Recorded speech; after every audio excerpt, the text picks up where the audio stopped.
மதிப்புக்கும் மரியாதைக்குரிய பாரத தேசத்தின் ஜிஎஸ்டி வரி 2017 அமல்படுத்திய பிறகு பல்வேறு தாக்கத்தை ஏற்படுத்தி பல்வேறு சோதனைகளை கடந்து இன்று நமக்கெல்லாம் சாதனைகளை கொடுத்து அமர்ந்திருக்கின்ற மரியாதைக்குரிய மத்திய நிதியமைச்சர் பாசத்திற்கும் மரியாதைக்குரிய அருமை சகோதரி நிர்மலா சீதாராமன் அவர்களை வணங்கி இந்த மேடையில் அமர்ந்திருக்கின்ற மரியாதைக்குரிய அண்ணன் நயினார் நாகேந்திரன் உள்ளிட்ட அவருடைய இயக்கத்தை சார்ந்த அனைத்து நிர்வாகிகளுக்கும் தமிழ்நாடு வணிக சங்க பேரமைப்பின் தலைமைச் செயலாளர் பேராசிரியர் ராஜ்குமார் உள்ளிட்ட அனைத்து பேரமைப்பு நிர்வாகிகளுக்கும் வருகை இருந்திருக்கின்ற பல்வேறு அமைப்பினுடைய நிர்வாகிகளுக்கும் மேடையில் அமர்ந்திருக்கின்ற பல்வேறு நல்ல உள்ளங்களுக்கும் இந்த நிகழ்ச்சியிலே எங்களை பங்கேற்க வைக்கக்கூடிய வாய்ப்பு இருந்தான ராகவன் உள்ளிட்ட அனைவருக்கும் என்னுடைய நன்றியினை தெரிவித்துக் கொண்டு பத்திரிகை ஊடக நண்பர்களுக்கு வணக்கத்தை தெரிவித்துக் கொள்ளுகிறேன். ஜிஎஸ்டி அமல்படுத்திய பொழுது நமக்கெல்லாம் பெரிய அதிர்ச்சியில் இருந்தோம். 28, 18, 12 4 கட்ட வரியாக பிரிக்கப்பட்டு அதில் முறைப்படுத்துவதற்கு பல்வேறு சோதனைகள் எல்லாம் நாம் கடந்திருக்கிறோம். ஆனால் அது பல்வேறு கட்டங்களிலே மாண்புமிகு அமைச்சர் அவர்களை நாங்கள் திருச்சியில் இதே போன்று பெரிய உரையாடல் ஜிஎஸ்டி அமல்படுத்திய பொழுது வைத்திருந்தோம். தொடர்ந்து எங்களுடைய இடர்பாடுகளை எல்லாம் சேகரித்து கொண்டு டெல்லியிலே மாண்புமிகு அமைச்சர் அவர்களை சந்தித்து உரையாடுகின்ற பொழுது நாங்களும் எத்தனையோ அமைச்சர்கள் எத்தனையோ முதலமைச்சர்கள் பிரதமர்களை எல்லாம் சந்தித்திருக்கிறோம். ஆனாலும் கூட நாம் எந்த கருத்துக்களை சொன்னாலும் நாங்கள் ஆதங்கத்தோடு சொல்வதெல்லாம் உண்டு. அத்தனை கருத்துக்களையும் உள்வாங்கி கொண்டு முகம் சுளிக்காமல் என்ன பிரச்சனை என்றாலும் சொல்லுங்கள், தீர்க்கக்கூடியதை நான் தீர்த்து தருவேன் என்று உறுதியேற்று தீர்த்து தந்தவர் தான் மாண்புமிகு அமைச்சர் அவர்கள். அதிகாரியுடைய அச்சுறுத்தலை எல்லாம் நாங்கள் சுட்டிக்காமித்து பல்வேறு சட்ட விதிகளை திருத்தப்பட வேண்டும் என்று சொல்லி டெல்லி விட்டு சென்னைக்கு வருவதற்கு முன்பாகவே அடுத்த நாள் செய்தியிலே காலை நாளேடுகளில் அதிகாரிகள் அச்சுறுத்தக்கூடாது, வணிகர்களையும் உற்பத்தியாளர்களையும் பாசத்தோடு நடத்தி கொள்ள வேண்டும் என்ற வாசகத்தை வலியுறுத்தியிருந்தார்கள். ஜிஎஸ்டியிலே 4 அடுக்கு கட்டத்தை தமிழ்நாடு வணிக சங்கோட பேரமைப்பு தொடர்ந்து ஒரு கட்டமாக வலியுறுத்தி கொண்டிருந்தோம். அதில் 2 கட்டமாக மாறி இருக்கிறது. என்னை அழைக்கின்ற பொழுதே சகோதரி அவர்கள் ஒரு வார்த்தையை சேர்த்து சொன்னாங்க. வரி குறைக்கப்பட்டிருக்கிறது, விலை குறைக்கப்படுமா என்று கேட்டாங்க. கட்டாயமாக விலை குறைக்கப்படும், அதில் மாற்று கருத்தை அல்ல. நேற்று கூட மாண்புமிகு அமைச்சர் அவர்களை நாங்கள் சந்தித்து பல்வேறு கருத்துக்களை நாங்கள் பேசிய பொழுது சில கம்பெனிகள் இப்போவே 10% விலை குறைச்சி தர்றோம், விலை மாற்றம் இல்லாமல் தரோன்னு சொன்னாங்க. தகவலாம் சொன்னோம். பல கம்பெனிகளை அவங்க சொன்ன செய்திகளையும் மரியாதைக்குரிய சகோதரி அவர்கள் எடுத்து காமித்தார்கள். இன்று 18% 5% நிறைய பொருள் வந்திருக்கு. அதாவது மக்கள் அன்றாடு பயன்படுத்தக்கூடிய மளிகை கடையில் இருக்கக்கூடிய ஆயிரக்கணக்கான பொருள்கள் 18% 5% வந்திருக்கு. இது பெரிய வரப்பிரசாதம்.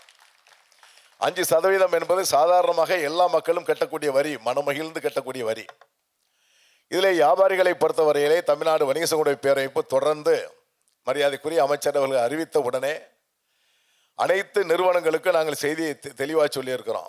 அந்த குறைக்கப்பட்ட வரி விகிதத்தை கட்டாயமாக விலைவாசியில் குறைத்து காட்ட வேண்டும். கடைக்கோடியிலே இருக்கின்ற சாமானிய மக்களுக்கும் விலை குறைவான பொருள் கிடைக்கப்பட வேண்டும் என்பதில் நாங்கள் உறுதியாக இருக்கிறோம். அதில் மாற்றுக்கருத்தை அல்ல. அதே போன்று ஜிஎஸ்டியிலே பல்வேறு இடர்பாடுகள், சிறு சிறு தவறுகள் எல்லாம் சுட்டி காமித்து அரசு துறை அதிகாரிகள் அதிகமான வசூல், அதாவது அவதாரம் விதிப்புக்கூடிய சூழல் இருக்கிறது. அதையெல்லாம் ஒரு கருணையோடு அமைச்சர்கிட்ட சொல்லியிருக்கிறோம். ஏதாவது 24ன்னு சொல்லி போடக்கூடிய நம்பர் 14 போட்டால் குற்றமாயிடுது. ஆனால் ஒரு ஸ்பெல்லிங் மிஸ்டேக்குன்னு 500 ரூபா ஃபைனு.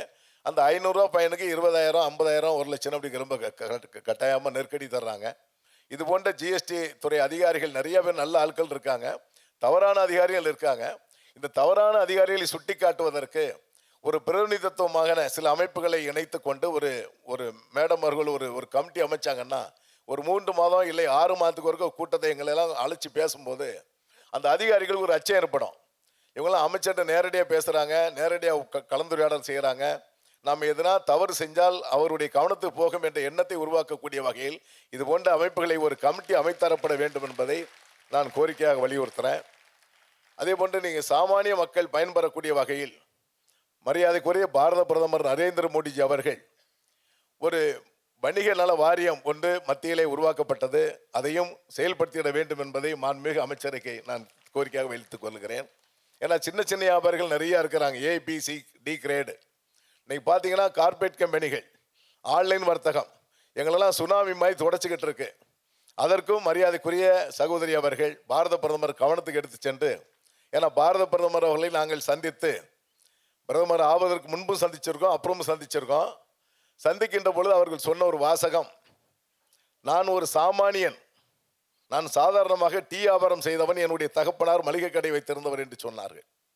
அப்போ எங்களுக்கெல்லாம் பெரிய உள்ளத்தில் பெரிய மகிழ்ச்சி. அப்படின்னா நமக்கு ஒரு நல்ல பிரதமர் கிடைக்க போறார், சாதாரணமான மக்களுக்கெல்லாம், ஏழை எளிய மக்களுக்கெல்லாம் நன்மை பறக்க போகிறது என்ற வாசகம் எங்கள் மனசில் எனக்கு உதிர்த்தப்பட்டது. உண்மையிலே தெரிஞ்சது. இதில் நான் மேடை பேச்சுக்காக சொல்லலைங்க, உண்மை நிலவரம் இது. ஆனால் பாரத பிரதமர் அவர்கள் பொறுப்பேற்று இந்த உலக நாடுகளிலே இந்தியா தலை நிமிர்ந்து நிற்கிறது என்று சொன்னால் அவருடைய கடுமையான உழைப்பு என்பதில் யாரும் மறுக்க முடியாது. இன்று அமெரிக்க நாடு 25%, 50% வரி விதிப்பை திணித்தாலும் கூட அதையும் எதிர்கொண்டு நம்முடைய உற்பத்தியாளர்கள் பாதிக்கப்படாத வகையில் பல நாடுகளுக்கு உற்பத்தி ஏற்றக்கூடிய சூழலை உருவாக்கி இருக்கிறார்கள். ஆகவே எத்தனை நாடுகள் நம்மை கண்டு பொறாமைப்பட்டாலும் அத்தனையும் மீட்டெடுத்து போராடக்கூடியவர் தான் பாரத பிரதமர் நரேந்திர மோடிஜி அவர்கள். ஆகவே இந்த GST வரி விதிப்பில் இன்று மாற்றங்கள் இரட்டடுக்காக மாற்றியிருக்கிறார்கள். அதற்கு கூட மேடத்தில் சொன்னேன், உங்களுக்கு ஒரு பாராட்டு விழா வைக்கணும்னு சொன்னேன். எனக்கு ஏன் பாராட்டு விழான்னு சொன்னாங்க. ரொம்ப எளிமையாக, அதாவது இப்போ சாதாரணமாக பார்த்தீங்கன்னா சின்ன விஷயம் செஞ்சால் கூட அதை பிரம்மாண்டமாக வெளிப்படுத்துவாங்க. ஆனால் எந்த ஓசை இல்லாமல் சாதாரணமாக எளிமையான ஒரு அமைச்சர் நமக்கு கிடைச்சிருக்கிறாங்க. இன்னொரு வரப்பிரசாதம் என்னன்னா, டெல்லியில் போய் தமிழில் பேசக்கூடிய ஒரே அமைச்சர் நம்ம அமைச்சர் தான் இருக்காங்க. வேறு யார்கிட்ட நாங்கள் தமிழில் பேசவே முடியாது. என் மனசில் உள்ள அப்படியே எடுத்து சொல்லலாம். அப்படிப்பட்ட அமைச்சர் கிடைத்திருக்கிறார்கள். நாங்கள் நேற்று கொடுக்கின்ற பொழுதே பல்வேறு கோரிக்கைகளை சேர்த்து தந்திருக்கிறோம். இது இப்போ 2 அடுக்கு பாரத பிரதமர் அறிவிச்சாங்க, தீபாவளி பரிசாக அறிவித்திருக்கிறார்கள். அதிவிரைவில் மீண்டும் 1 அடுக்கு வரியாக பாரத பிரதமர் அறிவிப்பாங்க. அதையும் இந்த அம்மா செய்து தருவாங்க நம்பிக்கையோடு. GST வரி விதிப்பில் இருக்கின்ற பல்வேறு குளறுபடிகளை, சட்ட விதிகளையும் சற்று எளிமைப்படுத்தி சாமானிய வியாபாரிகளுக்கும் மக்களுக்கும் புரியக்கூடிய வகையில் எளிமைப்படுத்தி கொண்டு கட்டாயம் அதை ஏற்று எங்களை எளிமைப்படுத்த வேண்டும். அதே போன்று 2017 GST அமல்படுத்திய பொழுது அன்று இருந்த குளறுபடிகளை பல்வேறு நோட்டீஸ்களாக பல வியாபாரிகள் வந்து கொண்டிருக்கிறது. அதை சில அதிகாரிகள் வைத்துக்கொண்டு அவர்களும் லாபம் பார்த்து விடுகின்றார்கள், வியாபாரிகளும் அச்சப்படக்கூடிய நிலை இருக்கிறது. அதற்கு மேடம் அவர்கள் ஒரு சமான திட்டம் கொண்டு வந்து அதற்கும் ஒரு முற்றுப்புள்ளி வைக்குமாறு அன்போடு கேட்டுக்கொண்டு, இன்று தமிழ்நாடு வணிக சங்க பேரமைப்பின் பல லட்சம் வணிகர் சார்பாக நெஞ்சார்ந்த நன்றியினை தெரிவித்துக் கொண்டு இந்த மேடையிலே எங்களுக்கும் வாய்ப்பு கொடுத்த உங்களுக்கு மீண்டும் நன்றி கூறி விடைபெறுகிறேன். நன்றி, வணக்கம்.